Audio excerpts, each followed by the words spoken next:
তুফান তুফান চারদিকে খালি তুফান, কারণ এখনো তুফানের টিকিট পাওয়া যাচ্ছে না সিনেমা হলে এখনো তুফানের টিকিট পাওয়া না যাওয়াতে দর্শক কিন্তু এখনো ভিড় ছাড়ে নাই তুফান।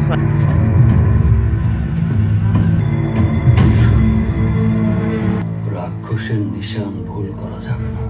তুফানের ভক্তদের এখনো দেখা যাচ্ছে সিনেমা হলে তাদের গতি বা তারা কিভাবে দেখতে আসছে সিনেমা হলে, তাদের ভাষাও কিছু শোনা যাক সেই ফাঁকে।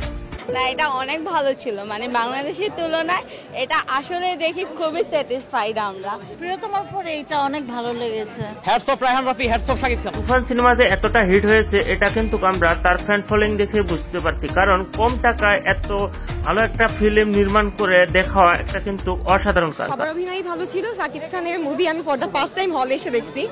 আমার মতে সাউথ ইন্ডিয়ান মুভি যেরকম হয় ঠিক সেই লেভেলের একটা মুভি বাংলাদেশে হয়েছে। যদি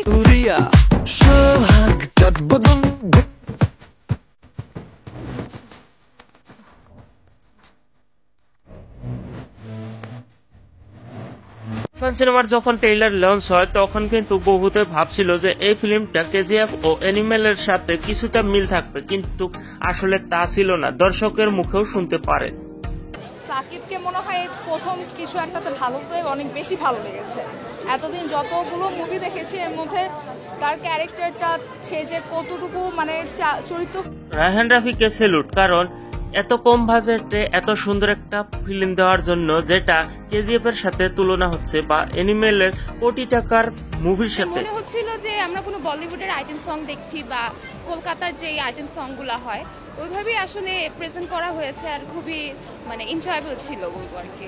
তুফানের ডাবল রোল ও দর্শকের উৎসাহ দেখে মনে হচ্ছে যে তুফান সিনেমার সিকুয়েল বাড়াবে বা তুফান 2 বের হবে, এমন কিছু এক্সপেক্ট করেছে দর্শকরা কিন্তু এখনো তেমনই আগের মতোই ভিড়, কারণ প্রথম দিন যেমন ভিড় ছিল এখনো তেমনই ভিড় রয়েছে দর্শকের মাঝে, কারণ এখনো সিনেমা হলের টিকিট পাওয়া যাচ্ছে না তুফান সিনেমা কিন্তু একটা খুব হাই ভোল্টেজ ফিল্ম হয়েছে।